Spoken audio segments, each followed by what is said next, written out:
Bonjour tout le monde! La semaine dernière, je sortais ma première vidéo sur YouTube dans laquelle je vous annonçais un peu ce qui allait se passer dans les prochains mois, à savoir l'auto-édition d'Hémophilia. En une journée, vous avez été une centaine à venir regarder la vidéo, à réagir, à m'envoyer des messages, des retours qui ont été tous plus touchants les uns que les autres pour moi. Pour ça, je vous dis un immense merci. Je m'attendais pas du tout à autant. Je m'attendais à quelques vues, une petite dizaine, et puis c'est tout.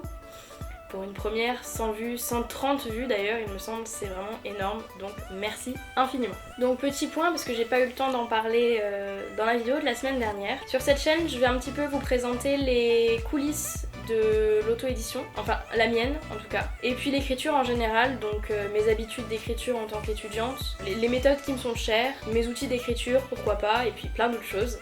Donc j'espère que ça vous plaira, et puis si vous avez des suggestions, surtout n'hésitez pas. Dans la vidéo de cette semaine, je vais un petit peu vous présenter le planning que je me suis fixé pour l'auto-édition d'Hémophilia. Parce que bon, c'est bien joli de vous dire que Hémophilia sortira le 8 avril 2021, mais c'est quand même dans un bon moment. Là, je vais un petit peu vous présenter ce qui va se passer entre maintenant et le 8 avril. Pour l'instant on est en octobre, et donc là ce que j'ai fait surtout ce mois-ci, c'est que sur des petits carrés de papier, j'ai écrit tous les éléments importants qu'il fallait voir apparaître dans le roman, et ensuite je les ai mis dans l'ordre, de manière à me confectionner un plan. Et donc là actuellement ce que je suis en train de faire, c'est que je reprends ces petits papiers. Dans un carnet, je les regroupe en un plan plus précis, donc chapitre par chapitre. Je décris tout ce qui doit se passer, élément par élément, de manière à ce que quand je serai à la phase de réécriture, je n'ai qu'à regarder dans le carnet pour savoir où j'en suis, ce qu'il faut qu'il se passe dans le chapitre, et que je sois pas bloquée par un manque d'inspiration, puisque ce sera pas le cas. Normalement tout sera planifié et ça devrait couler tout seul, on va dire.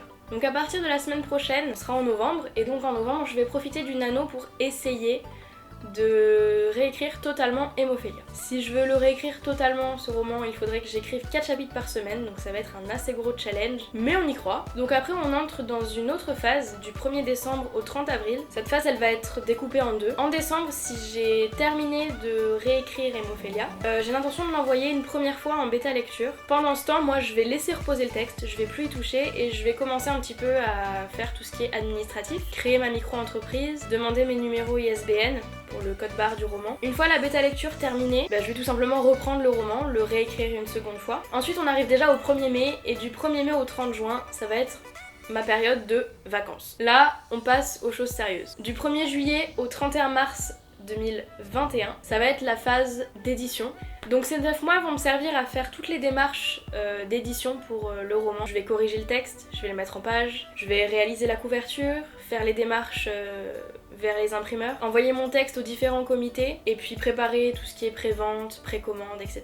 Et enfin on arrive au 1er avril. Du 1er au 7 avril, ça va être le temps des dernières vérifications, et puis de promotion aussi, parce que le roman sortira quelques jours plus tard. Et puis le 8 avril 2021, si tout s'est bien passé, le roman sortira en auto-édition. Voilà, je pense que j'ai fait un petit peu le tour de tout ce qui va se passer dans les grandes lignes. Encore une fois, rien n'est définitif, mais en gros, voilà comment ça devrait se passer. J'espère que cette vidéo vous aura plu. Si c'est le cas, n'hésitez pas à vous abonner pour suivre un petit peu tout le reste des aventures. Et puis moi, je vous dis à très bientôt!